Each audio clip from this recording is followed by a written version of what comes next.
Una voz grita: «Phoné Boontos».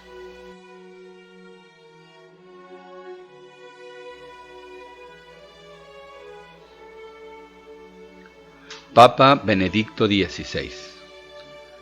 Audiencia General, 14 de noviembre de 2012. El año de la fe. Los caminos que conducen al conocimiento de Dios. Queridos hermanos y hermanas, el miércoles pasado hemos reflexionado sobre el deseo de Dios que el ser humano lleva en lo profundo de sí mismo. Hoy quisiera continuar profundizando en este aspecto, meditando brevemente con ustedes sobre algunos caminos para llegar al conocimiento de Dios. Quisiera recordar, sin embargo, que la iniciativa de Dios precede siempre a toda iniciativa del hombre, y también en el camino hacia Él es Él quien nos ilumina primero, nos orienta y nos guía, respetando siempre nuestra libertad.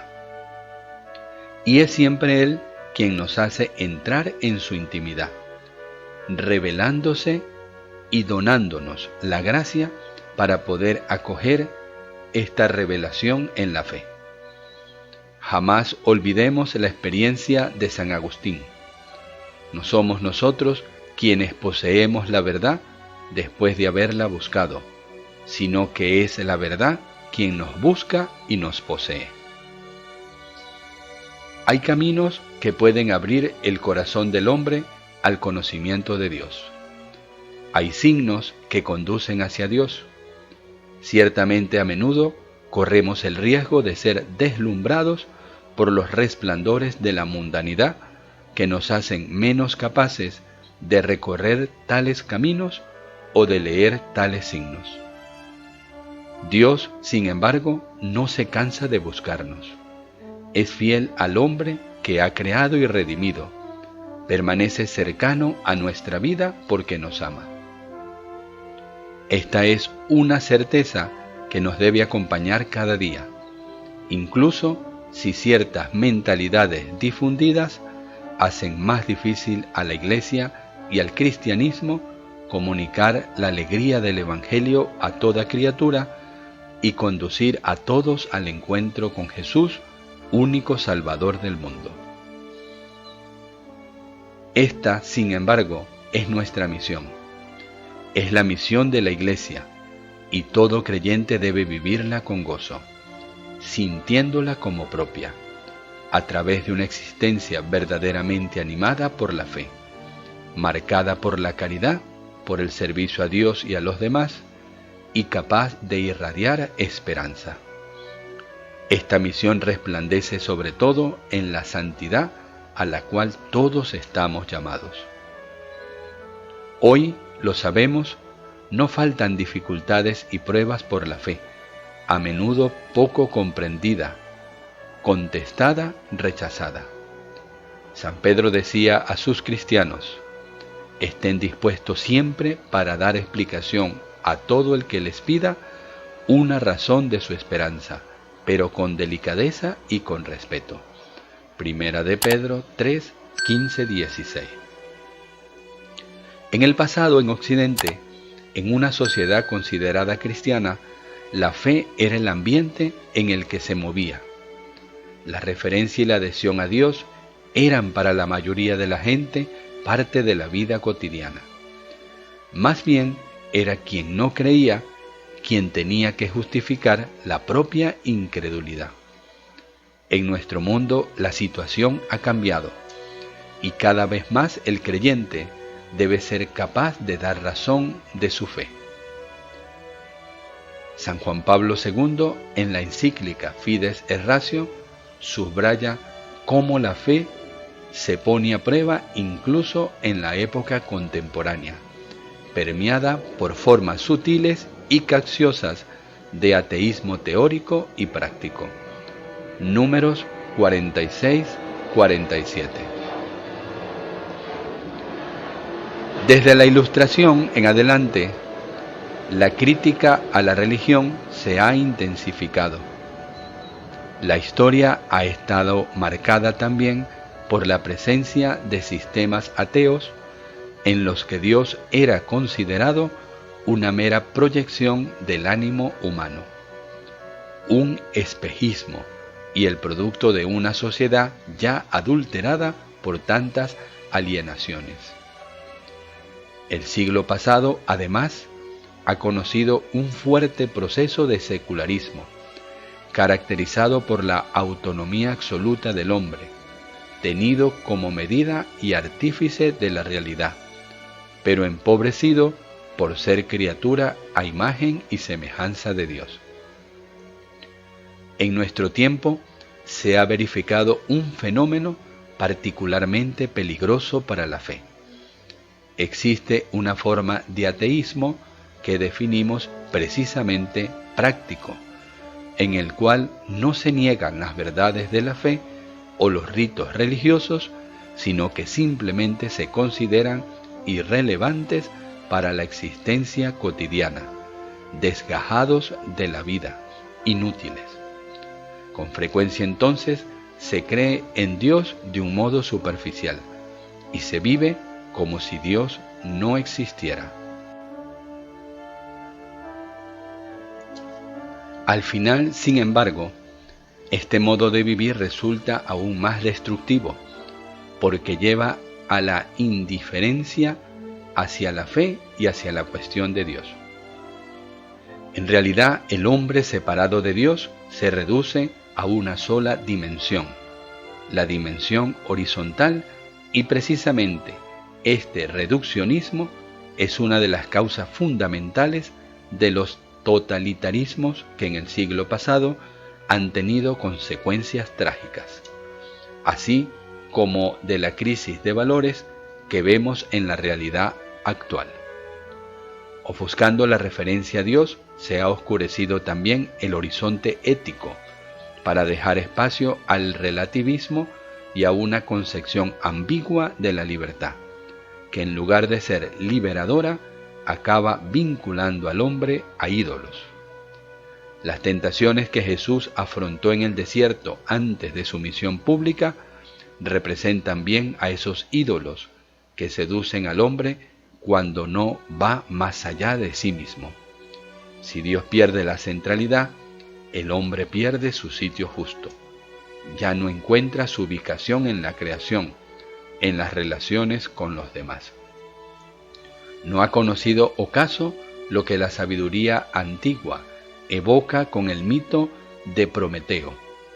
El hombre piensa que puede llegar a ser el mismo Dios, dueño de la vida y de la muerte.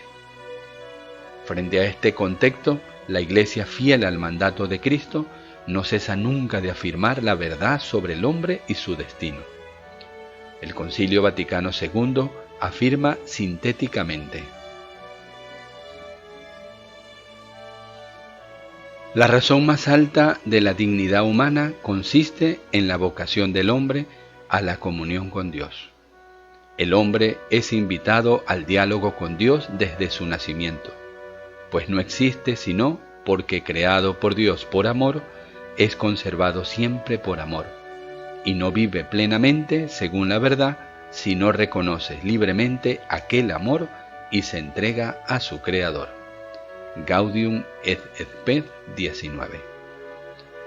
¿Qué respuesta está llamada entonces a dar la fe, con delicadeza y respeto, al ateísmo, al escepticismo, a la indiferencia hacia la dimensión vertical, a fin de que el hombre de nuestro tiempo pueda seguir interrogándose sobre la existencia de Dios y recorriendo los caminos que conducen a Él?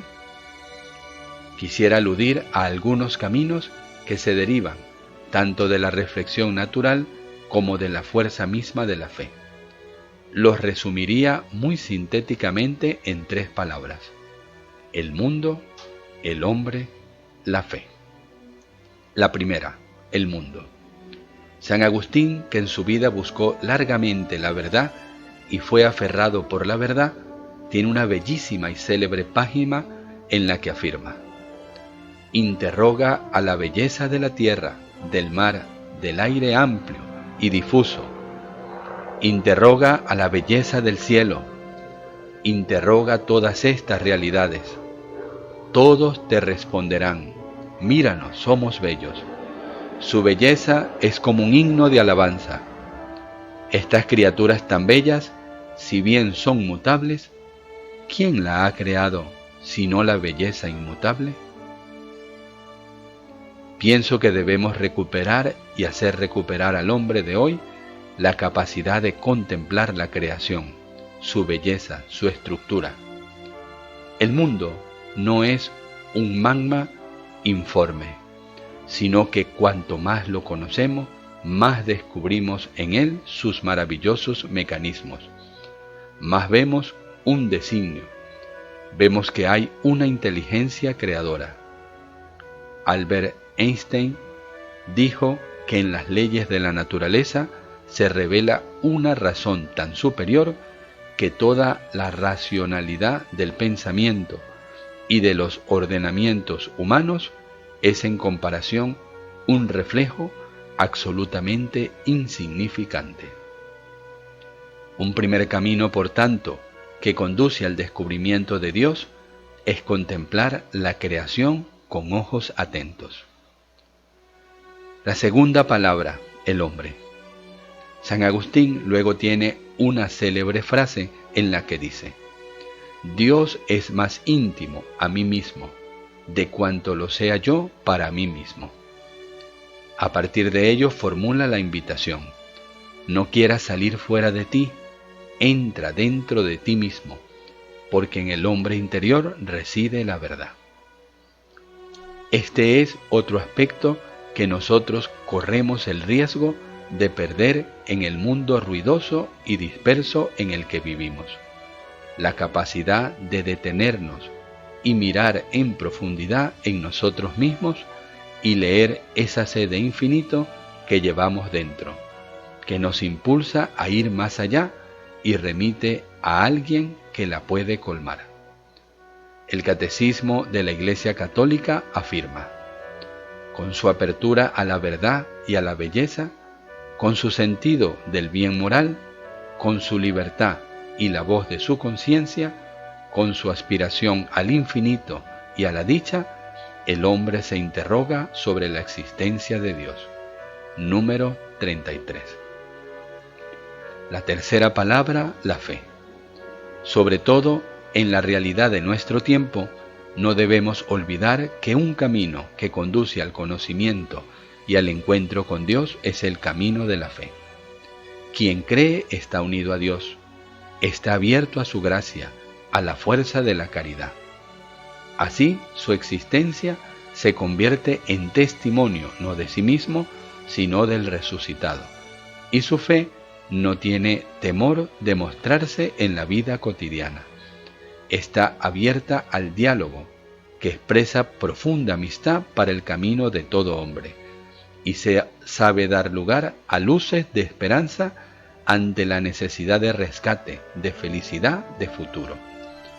La fe, en efecto, es encuentro con Dios que habla y actúa en la historia, y que convierte nuestra vida cotidiana transformando en nosotros mentalidad, juicios de valor, opciones y acciones concretas. No es espejismo, fuga de realidad, cómodo refugio, sentimentalismo, sino implicación de toda la vida y anuncio del Evangelio, buena noticia capaz de liberar a todo el hombre. Un cristiano, una comunidad que sean activos y fieles al proyecto de Dios que nos ha amado primero, constituyen un camino privilegiado para cuantos viven en la indiferencia o en la duda sobre su existencia y su acción.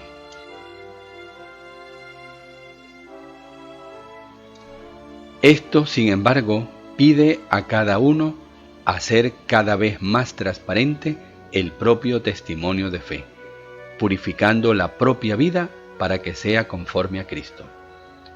Hoy muchos tienen una concepción limitada de la fe cristiana, porque la identifican con un mero sistema de creencias y de valores, y no tanto con la verdad de un Dios que se ha revelado en la historia, deseoso de comunicarse con el hombre de tú a tú en una relación de amor con él. En realidad, como fundamento de toda doctrina o valor está el acontecimiento del encuentro entre el hombre y Dios en Cristo Jesús. El cristianismo, antes que una moral o una ética, es un acontecimiento del amor. Es acoger a la persona de Jesús. Por ello, el cristiano y las comunidades cristianas deben ante todo mirar y hacer mirar a Cristo, verdadero camino que conduce a Dios.